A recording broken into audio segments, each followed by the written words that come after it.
seguimos estudiando este maravilloso libro de los Hechos. Y es un libro que a medida que medito y estudio en él, me resulta más fascinante cada vez. Porque en él, como dice el mismo autor, que es Lucas, el evangelista, y quien a su vez era médico de profesión e historiador, muy agudo y muy culto en su manera de escribir, en el griego.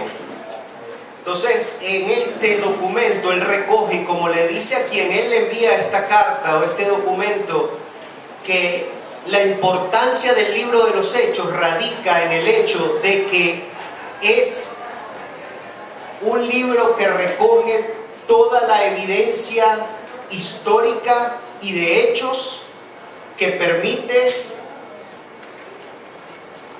al lector conocer que Jesús de Nazaret es el Mesías prometido, es el Cristo Redentor.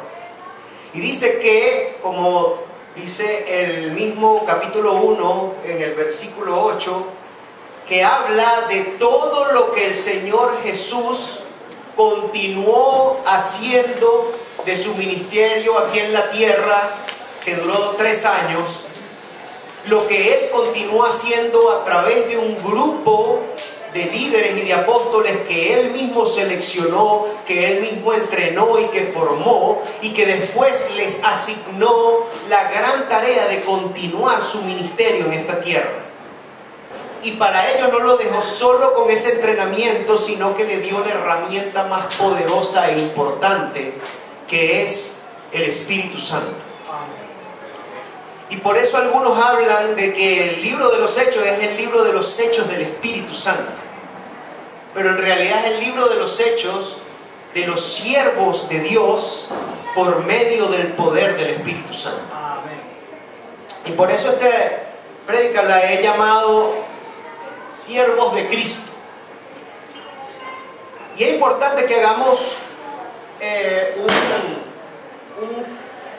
un recuento muy rápido, porque de nuevo aquí difícilmente por la claridad pueden apreciar, pero ahí está un mapa de la zona del Mediterráneo, y vemos que todo en el libro de los Hechos hemos aprendido que comenzó todo un movimiento. Los discípulos, después que el Señor había muerto y resucitado, se quedaron en Jerusalén, y ese es ese punto rojo que ustedes ven, si pueden apreciarlo allí. Allí se formó una base de operaciones para continuar este ministerio que se planeaba expandir por todo el mundo. Y el Señor le dice a los discípulos: ustedes quédense en Jerusalén hasta que venga la promesa del Espíritu Santo sobre ustedes. Y dice que ustedes me serán testigos aquí en Jerusalén, en toda Judea, en toda Samaria y hasta los confines de la tierra. Y entonces hemos estado estudiando esto maravilloso, cómo empieza a crecer la iglesia que estableció el Señor Jesús aquí en la tierra. Y empieza a crecer con aquel día de Pentecostés, cuando se derrama el Espíritu Santo sobre una congregación en aquel aposento alto, y 120 personas comienzan a hablar en lengua, y eso atrae la atención de una cantidad de personas que habían venido para la celebración de la fiesta del Pentecostés, y les llamó la atención que la gente hablaba en lenguas, en sus propias lenguas. No eran lenguas que no se podían entender, eran otros idiomas que las personas que conocían esos idiomas podían entenderlo perfectamente. Y eso hace que cuando se acerca esa aglomeración de personas, se levanta el apóstol Pedro y da su primer gran sermón, y ese momento se convierte en 3.000 personas. 3.000 hombres, porque no están incluidos o no están enumerados allí las mujeres y los niños. Después pasan otros eventos, y viene entonces que Juan y Pedro ya salen de ese aposento alto y empiezan a ir al templo, porque el templo de Herodes, el templo de Jerusalén, era el que más aglomeraba personas. Y aquí ya vemos algo de lo que vamos a estudiar hoy, porque es algo que el Señor está interesado en que este poderoso mensaje del Evangelio lo escuche cada persona.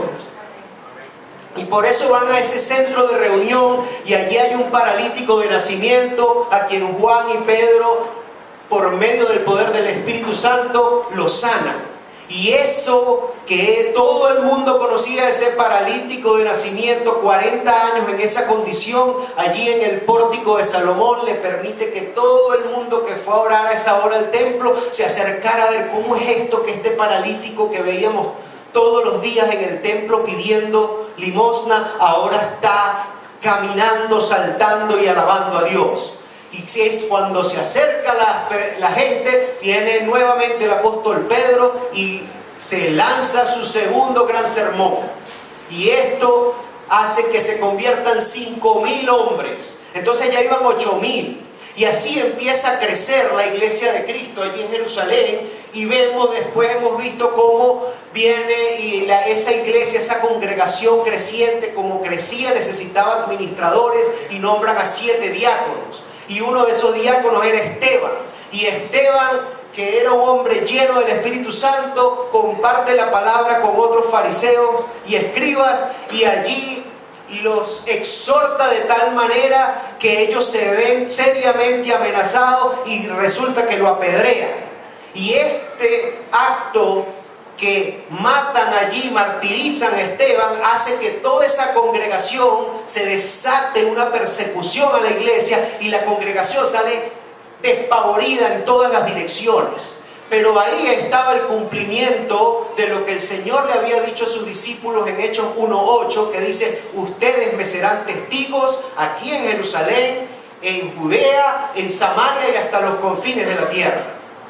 Entonces viene todo esto y después vimos que el Señor manda, uno de esos diáconos va hasta a ver y se reúne con un eunuco que había venido a Jerusalén a adorar, y el Señor manda a Felipe a predicarle a ese eunuco, y ese eunuco es convertido, alguien de mucha importancia, un ministro de finanzas de la región de Etiopía. Y luego está el hecho de que ahora Pedro empieza a esparcirse el cristianismo en todo el mundo civilizado de entonces, y empiezan a suceder cosas, y Pedro va en un viaje como de supervisión y va a Jope, y luego allá en Jope él tiene una visión y el Señor le muestra que tiene que ir a Cesarea, y allá hay un centurión romano. Y ahí empieza por primera vez a darse cuenta los mismos discípulos que Dios no hace acepción de personas. Que la salvación no era solo para los judíos, sino para todo el mundo gentil. Y comienzan gentiles a creer en Cristo Jesús como Señor y Salvador. Entonces, esto es de gran regocijo, este es un evento histórico para nosotros que somos gentiles. Es saber que esta bendición que Dios definió desde antes de la fundación del mundo estaba preparada también para nosotros. Todo esto viene sucediendo y luego vemos que allí viene la conversión de Saulo en el capítulo 9, que era uno de los principales perseguidores de la iglesia. Y cuando viene la conversión de Saulo, hay uno de estos que estaba desde el principio, un apóstol llamado Bernabé, que es quien introduce a Pablo en Jerusalén al resto de los apóstoles, porque le tenían miedo. Y es Bernabé quien lo introduce y le dice: este hombre ha sido tocado por el Señor y ha sido transformado para su honra y su gloria. Entonces es Bernabé quien tiene eso. Y cuando se da este evento, también leímos y estudiamos que viene un profeta llamado Ágabo y dice: va a haber una gran hambruna en todo el territorio. Y ya Bernabé había ido a Antioquía, que es ese sitio que ustedes ven allá, que era territorio sirio anteriormente, hoy en día es parte de Turquía, y allí en Antioquía se forma una congregación. Y este Bernabé, cuando recibe esta profecía del profeta Ágabo, recoge esa congregación, una ofrenda para llevársela a la iglesia en Jerusalén. Y nombran a Bernabé y a Pablo que lleven esa ofrenda a Jerusalén. Cuando llegan a Jerusalén, Entonces allí introduce a Pablo a los apóstoles y llegan y traen esta ofrenda, y después que le cuentan todo lo que ha pasado allá en Antioquía, se devuelven a Antioquía. Entonces, y ahí es donde viene el texto que vamos a ver hoy, que es el capítulo 13. Y este libro es maravilloso también porque el libro de los Hechos es el libro que recoge con mayor nivel de detalle de cómo es la iglesia originaria. Me gusta usar la palabra originaria más que la palabra primitiva, porque el castellano venezolano nosotros asumimos lo primitivo como anticuado u obsoleto. Y es algo, me gusta originaria porque es los orígenes. A lo largo de la historia, la iglesia está formada por pecadores. Y pecadores redimidos por la sangre de Cristo. Pero por el mismo hecho de esa naturaleza caída, nosotros a lo largo de la historia hemos distorsionado el concepto y la definición de iglesia que estableció el Señor cabeza de esta iglesia, que es nuestro Señor Jesucristo. Y hemos incorporado una cantidad de prácticas y tradiciones que son tradiciones de hombre y no son del Señor y su iglesia. Algunas de esas prácticas y tradiciones son buenas, pero otras no son buenas. Y es importante entonces para nosotros estudiar el libro de los Hechos para ir a la raíz, para ir al origen y poder discernir en el Espíritu qué no es del Señor, qué es del hombre y sus tradiciones y sus costumbres y su cultura, y qué es lo bíblico y qué es lo que el Señor quiere. Y sobre todo nosotros, la comunidad de Ríos de Agua Viva, una comunidad heterogénea, que venimos de distintas congregaciones, y generalmente la congregación, lo que yo he visto en mis años, que ya son 42 años en la iglesia del Señor Jesucristo, por su gracia, he visto que los líderes marcan las almas de las personas y conducen y forman la congregación, y la gente, su credo se basa mucho en quién fue su líder.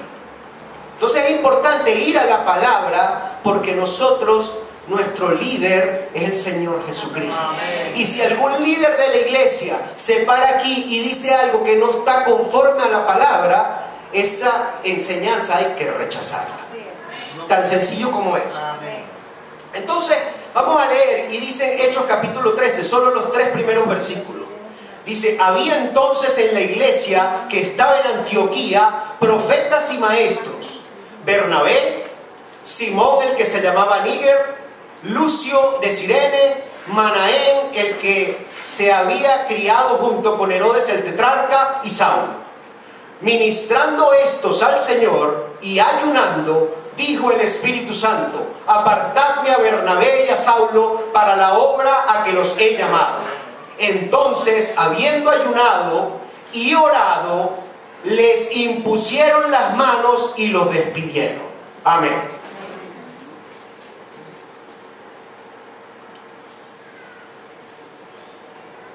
Vamos a ver cuáles eran las características. Aquí este texto nos muestra este liderazgo. Y vimos en el capítulo 11, ya que se introduce la congregación de Antioquía, se nos dice que Pablo y Bernabé se habían quedado en Antioquía y habían enseñado la palabra de Dios durante un año completo.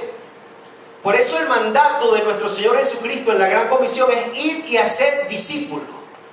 No ir y decirle a la gente que pase adelante y que crea en el Señor Jesucristo para salvación. Un discípulo es alguien que, como Juliana, se somete voluntariamente a un discipulador para aprender de nuestro Señor Jesucristo.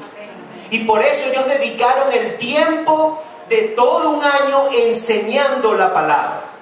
Ahora, vamos a ver 9 principios. Y es importante un detalle histórico. El mapa que estaba anteriormente, si ustedes ven, Antioquía, que queda en ese lugar, existía en el Imperio Romano 3 ciudades principales. La primera, por supuesto, era la capital, Roma. La segunda en importancia era Alejandría, en Egipto. Y la tercera era Antioquía. Entonces, era un lugar, si ustedes ven, si era por tierra el comercio o la forma de viajar, siempre había que pasar por Antioquía. Si se iba desde Grecia o desde Italia hasta lo que es hoy en día Jerusalén. Y cuando era comercio marítimo, también Antioquía era uno de los principales puertos. Entonces, uno de los principales, el primer principio que vamos a ver en este texto es que esta congregación tenía unos líderes, pero esta congregación estaba asentada y se estableció una iglesia en Antioquía, en ese sitio que vimos allí. Entonces, cuando nosotros pensamos en misiones, generalmente, o desde que yo tengo memoria, desde mis 4 años que he venido a la iglesia, siempre pensamos en un pueblito por allá remoto, en las etnias indígenas. Y es válido también, porque el Señor quiere que su mensaje del Evangelio llegue a toda criatura. Pero no es lo único. Las misiones no es solo eso. Y lo que vemos en este principio bíblico es que el objetivo principal de los apóstoles era concentrarse en las grandes ciudades. Ciudades que eran un centro de comercio internacional. ¿Y por qué? Por el simple hecho de que generalmente las grandes ciudades tienen dos cosas entre muchas. Una, que tiene una gran población de personas. Y dos, que hay un flujo de personas. Entonces lo que ellos querían era ir a sembrar el mensaje del Evangelio, que muchos se convirtieran y que ellos, los que viajaban, esparcieran este mensaje lo más posible. Entonces es importante nosotros entender que las misiones no solo son los indígenas. Hay necesidad de misiones en Estados Unidos de Norteamérica. Y tristemente, los pueblos que nos evangelizaron a nosotros, los llamados del Nuevo Mundo, hoy necesitan ser reevangelizados. Cuando uno ve lo que está pasando en Estados Unidos, lo que está pasando en Canadá, lo que está pasando en Inglaterra, lo que está pasando en Holanda y Alemania, en Alemania donde comenzó con Martín Lutero el protestantismo, uno no puede llegar a otra conclusión de que hay que ir allá a predicar el verdadero evangelio de Cristo. A lo mejor iglesias o locales hay muchos, y por eso a lo mejor uno cae en uno asume, bueno, no, esos pueblos ya están alcanzados. Pero quizás lo que sobra son, como dicen Apocalipsis, sinagogas de Satanás. Y no verdaderas iglesias cristocéntricas. Entonces es importante pensar en eso. Y nosotros, el Señor nos ha puesto en una gran ciudad. Y falta ver todo lo que está pasando en Venezuela para decir si aquí no hace falta el Evangelio de Cristo. Entonces es importante eso. También hoy en día, en aquel entonces no existían los medios de comunicación masiva, ni existían tampoco las redes sociales. Yo no estoy tan seguro de la efectividad de estos medios. Tienen un gran alcance, llegan a muchas personas, pero no estoy tan seguro que tengan el poder para hacer la labor gloriosa de evangelizar. Hay mucha información allí, y cuando tratamos de poner la situación de hoy al momento de aquel entonces, lo que vemos es que las cartas, como las cartas todas las que escribió Pablo, las escribía de una manera de comunicarse masivamente con una congregación, pero una congregación de creyentes. Mientras que cuando se hablaba de evangelizar, siempre es directo y personal. No es a través de medios, es personal. Esto no quita que usemos los medios para ello, porque por lo menos mi mamá se convirtió con una jornada evangelística por televisión de Billy Graham. Y pueden almas ser alcanzadas, pero no es el medio principal como el Señor, es la estrategia principal de evangelización que el Señor estableció. El segundo principio es que la iglesia, aquí vemos, está dirigida por un grupo colegiado de líderes. Y aquí habla en el versículo 2 que eran profetas y maestros. Entonces, ese principio número 2 es que la iglesia que estableció nuestro Señor Jesucristo no está gobernada por un único hombre. Y hoy en día vemos que hay un solo pastor, y peor aún, como dicen por acá a mi izquierda, que ahora se llaman apóstoles. La iglesia de Cristo fue concebida según la palabra para tener un cuerpo de liderazgo.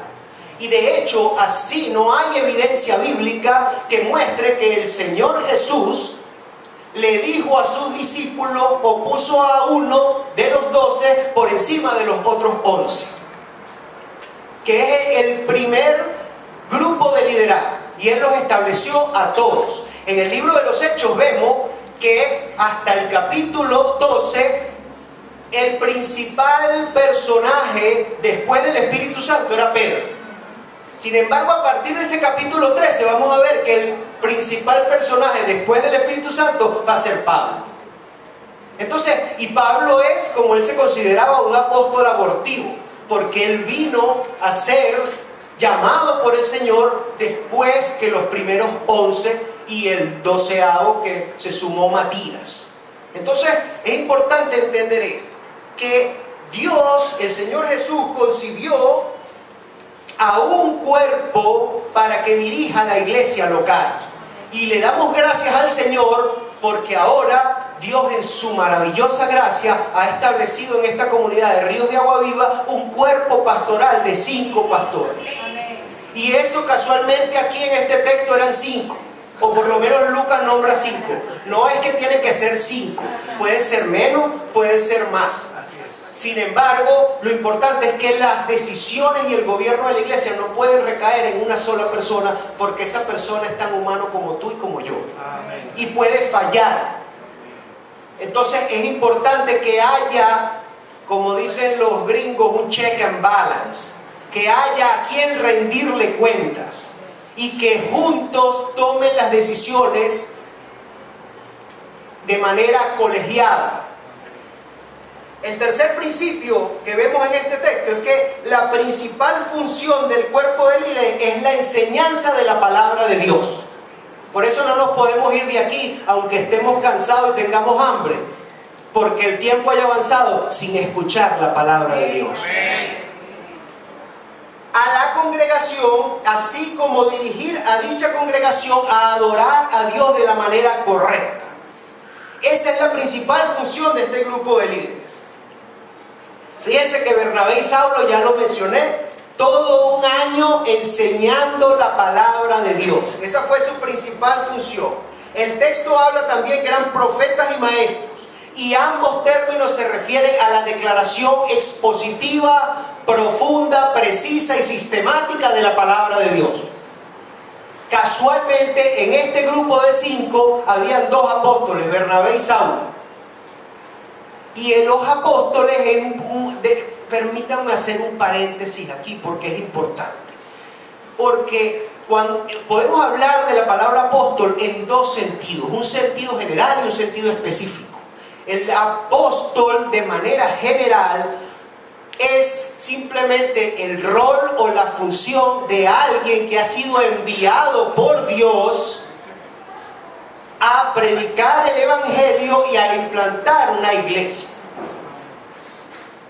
En ese sentido general y amplio, podemos decir que aún hay apóstoles. Porque todavía hay gente que es enviada por Dios, llamada por Dios, para ejercer este rol o esta función. Ahora, en el sentido específico, la palabra apóstol, que significa en griego enviado, y enviado por Dios, habían 2 requisitos que se pedían en la palabra para ser considerado un apóstol del Señor Jesucristo. El primero era que había sido un testigo ocular del Cristo resucitado. O sea, lo vio con sus propios ojos, para que pudiera testificar de que sí, yo puedo dar fe porque vi con mis ojos al Cristo resucitado. Y el segundo principio que se habla cuando se refiere a apóstol, ¿verdad?, es alguien no solo que vio al Señor Jesucristo, sino que había sido llamado a ese ministerio específico directamente por el Señor Jesús. Entonces, cuando hoy en día vemos que algunos se hacen llamar apóstoles, es importante decir, bueno, si tú te estás refiriendo a que tú eres un apóstol porque tú eres una persona que el Señor te pidió que fueras a implantar una iglesia, has implantado iglesia, usted está ejerciendo la función de apóstol. Ahora, si tú quieres decirme que tú tienes autoridad apostólica para dar una nueva revelación dada por Dios en las Escrituras, usted es un falso profeta. Amén. Tan sencillo como eso. El mensaje es a predicar la palabra de Dios, que tiene derecho de autor. Nosotros no podemos ni agregarle una tilde ni quitarle. Los siervos que el Señor ha llamado a comunicar la palabra de Dios lo tienen que hacer de manera fiel. Amén. Y no pueden agregarle. Y es un mensaje que no es nuestro. Es un mensaje de Dios y tú no lo puedes adulterar. Es importante ser estrictos con la palabra y entenderla. Por eso es importante estudiar la palabra, y por eso los discípulos, su principal función, los siervos llamados, era enseñar la palabra. No eran mensajes de autoayuda, no eran mensajes que la gente lo que quisiera escuchar. Es lo que Dios, cada quien que se pare aquí, tiene sobre sus hombros el peso de poder comunicarle al pueblo de Dios lo que Dios quiere que ustedes escuchen. Amén. No es al revés. No es que les vamos a comunicar aquí lo que ustedes quieren escuchar. Para eso están los facilitadores y la gente que hace autoayuda, etc. Stephen Covey pueden llamarlo. Pero no los siervos de Dios que han sido llamados por Él para predicar su palabra. Además, lo que transforma las vidas es la palabra de Dios. La palabra de hombre te puede hacer sentir bien un ratico, pero a los 2 días estás otra vez en tu condición miserable. El apóstol Pedro le dijo al Señor: ¿a quién iremos si solo tú tienes palabra de vida eterna? Cuarto principio es que este cuerpo de líderes es como una representación, una maqueta de la congregación. Y la iglesia, por definición y por naturaleza, es un cuerpo internacional y heterogéneo. Entonces aquí vemos en estos 5 líderes que menciona Lucas en el versículo 1 del capítulo 13, es que estaba Bernabé, levita, original pero nacido en Chipre. Está Saulo, también de la tribu de Benjamín, pero nació en Tarso, que era una ciudad amurallada, y todo el que nacía en Tarso automáticamente tenía la visa americana, la visa romana. Era considerado por nacimiento ciudadano romano. Y después tenemos 2 Simones, uno de Cirene, que es lo que es hoy en día Libia, ¿verdad? Y otro Simón que se había criado con Herodes el tetrarca, hijo de Herodes el Grande. Perdón, ese era Manaén. Entonces el único que tenía, y teníamos a Lucio y Simón de Cirene. El Simón el níger o el negro, o sea que era una persona de tez morena. Y después está Lucio de Cirene, de allá de Libia, y Manaén, que se había criado con el tetrarca, con Herodes el tetrarca. Y esto le daba privilegios, ¿no? porque el haber sido criado en la misma casa del rey, entonces ahora que el hijo que jugaban juntos seguramente en su niñez ahora se convierte en rey, le podría dar privilegio, pero pareciera que esos privilegios se le acabaron cuando él confesó a Cristo como su Señor y Salvador. Entonces, aquí lo que nos damos cuenta es que este es un grupo heterogéneo. Hay unos venían de un lado, otros venían de otro, pero eran personas llenas del Espíritu Santo. Y ellos son los líderes que el Señor llamó, y ya lo vamos a ver. Ahora, también es importante que ese cuerpo heterogéneo y multicultural que predominaba en la iglesia judía, si ustedes ven los nombres, Simón, el único que tenía origen latino era Lucio. Todo lo demás eran nombres hebreos. Entonces esto facilitaba mucho la labor de evangelizar. ¿Y por qué? Aquí hago otro paréntesis. Porque todos estos que eran judíos y practicaban el judaísmo, que se habían convertido al cristianismo, tenían pleno conocimiento de las Escrituras y el Antiguo Testamento. Y para nosotros, hermanos, entender el mensaje del Evangelio y entender el Nuevo Testamento en general, es fundamental que entendamos el Antiguo Testamento. Si no, no podemos entender. Por eso esas 4 leyes espirituales de evangelizar a ti, así tipo fast track y esto y esto, descontextualizan un mensaje. No hay vía rápida en el Evangelio. Por eso se habla de un discipulado, porque un discipulado toma tiempo. Y es el Señor quien te llama, y como a Juliana te convence que ella voluntariamente: pastor, yo quiero tiempo para mí, porque yo quiero aprender de la palabra de Dios.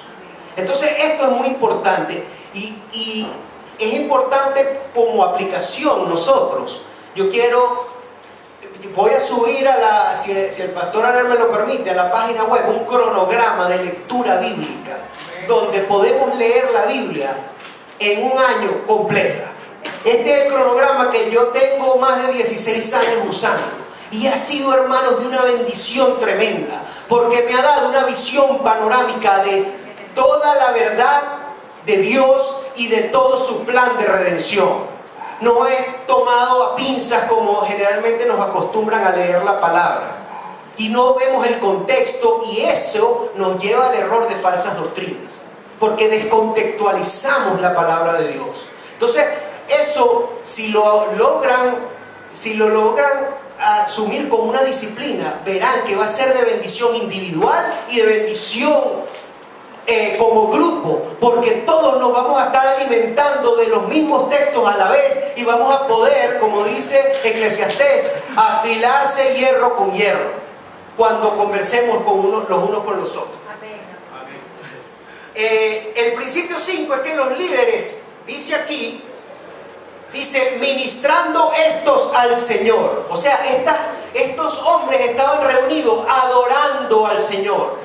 Dice también en Hechos al principio que ellos perseveraban en la palabra, en el estudio de la palabra, en la oración. Entonces eran santos que estaban perseverando en esto.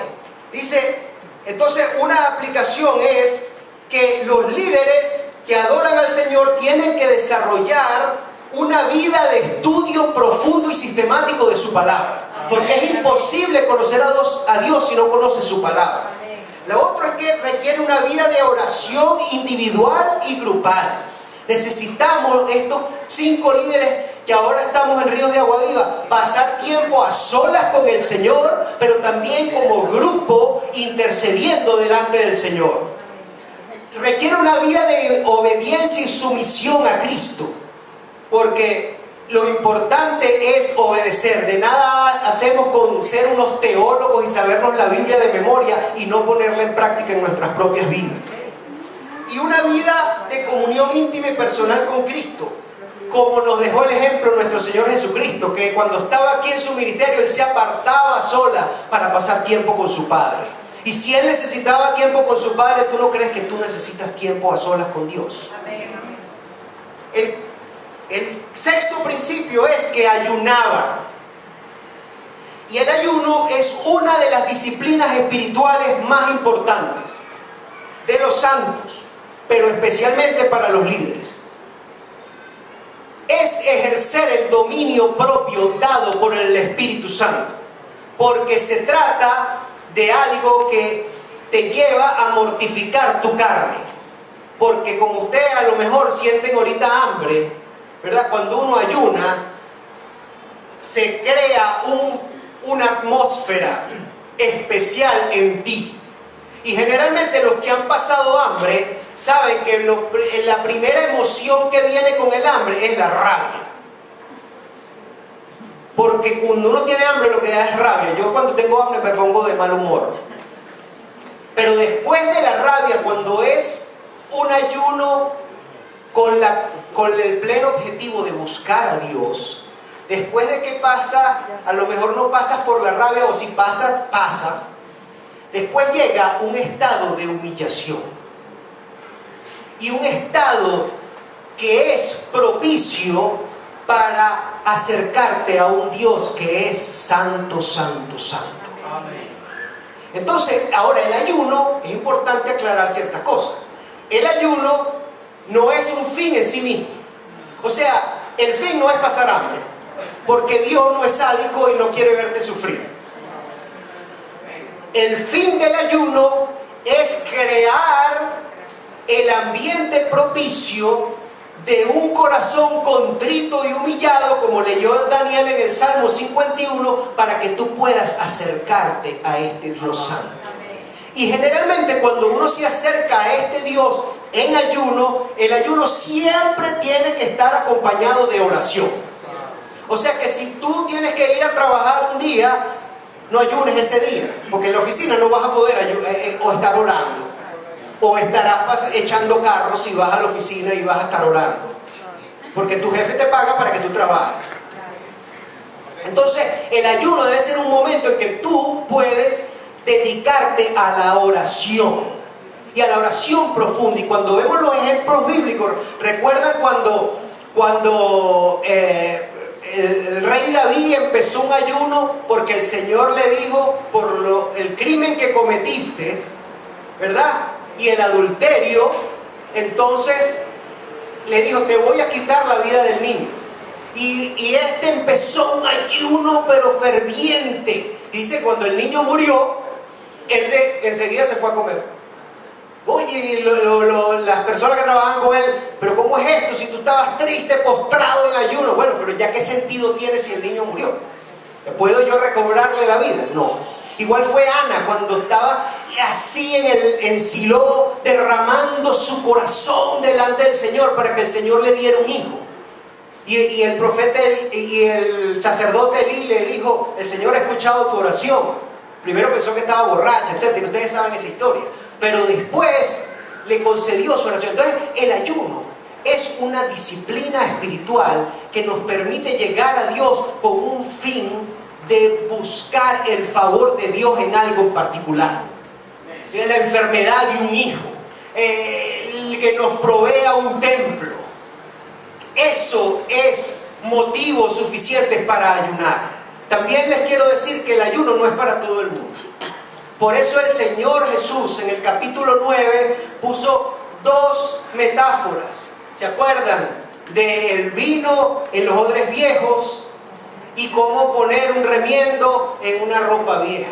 El Señor le está diciendo, no todo el mundo puede hacer esto, porque no todo el mundo tiene el crecimiento espiritual para hacerlo. Y no es, ustedes mismos pueden determinar si ustedes tienen el deseo en su corazón de ayunar por algo. Y si lo hacen, entonces que sea el Señor y el Espíritu Santo moviéndolos a ello. Pero lo que sí es, según este texto, es que ningún líder puede dejar de practicar esta disciplina espiritual tan importante. Lo otro, con respecto al ayuno, es que hay que tener cuidado, sobre todo los diabéticos o los que tienen alguna condición especial, porque pudiera ser perjudicial.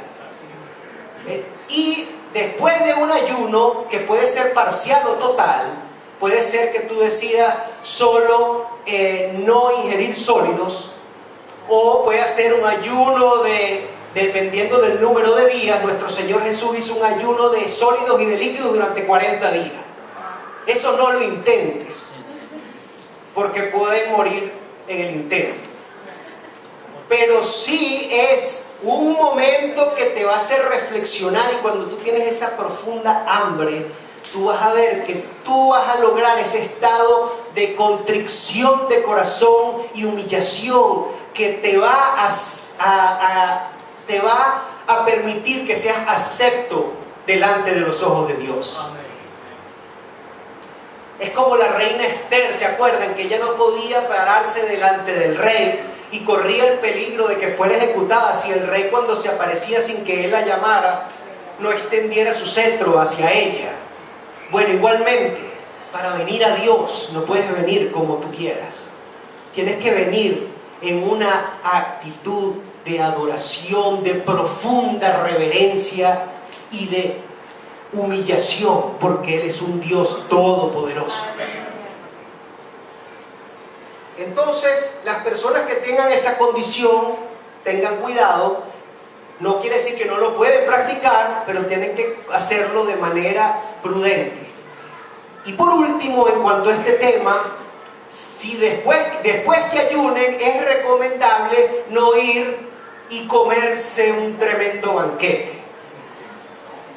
Porque lo recomendable es comenzar con un alimento ligero, una sopa o un aperitivo, y después hacer una comida más fuerte. Pero no inmediatamente al entregar un ayuno ir a comer una comida fuerte.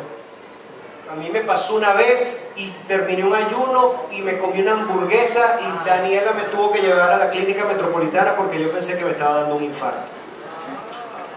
Principio número 7. Cuando los líderes alaban, oran, estudian la palabra y ayunan, el Espíritu Santo se manifiesta. Amén. Yo escucho mucho, es que queremos que el Espíritu Santo se manifieste y se derrame. Y tú estás haciendo lo que hacen estos líderes. Tú estás estudiando profundamente la palabra, tú estás perseverando en la oración, en el estudio de la palabra. Tú vas a alguna célula,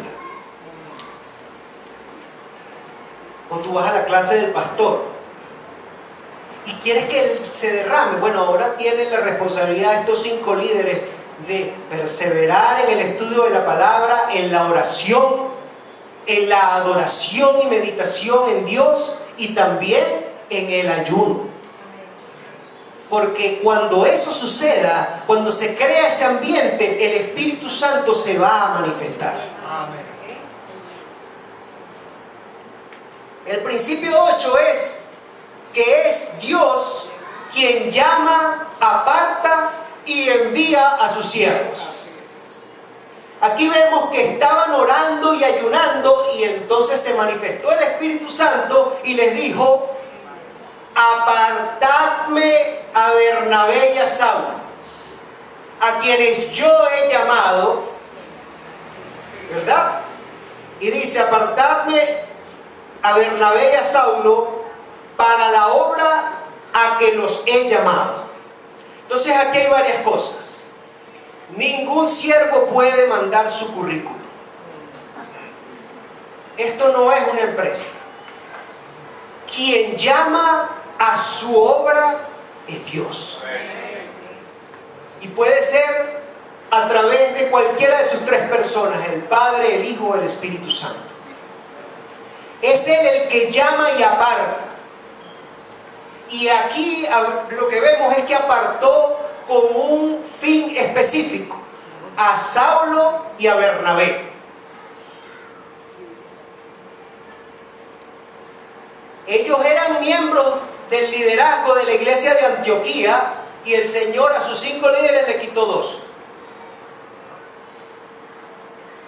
Y les dio una misión particular de ir y llevar el evangelio un poco más al norte. Ya quitaron el mapa. Un poco más al norte. Entonces, es importante que no es los líderes, fíjense que no dice que es los líderes quienes seleccionaron a Bernabé y a Saulo. como hace, por ejemplo, cuando en el Vaticano van a escoger un nuevo papa, que sale el humo blanco. Nadie ha visto lo que sucede allí, ¿no? Pero la gente conoce por tradición que cuando sale el humo blanco es que ese concilio se puso de acuerdo y seleccionó a ese líder de la Iglesia Católica. Lo que aquí vemos es que estaban los 5 reunidos, los 5 líderes de la Iglesia de Antioquía, ayunando y orando, y el Espíritu Santo se manifiesta y dice: estos 2 son.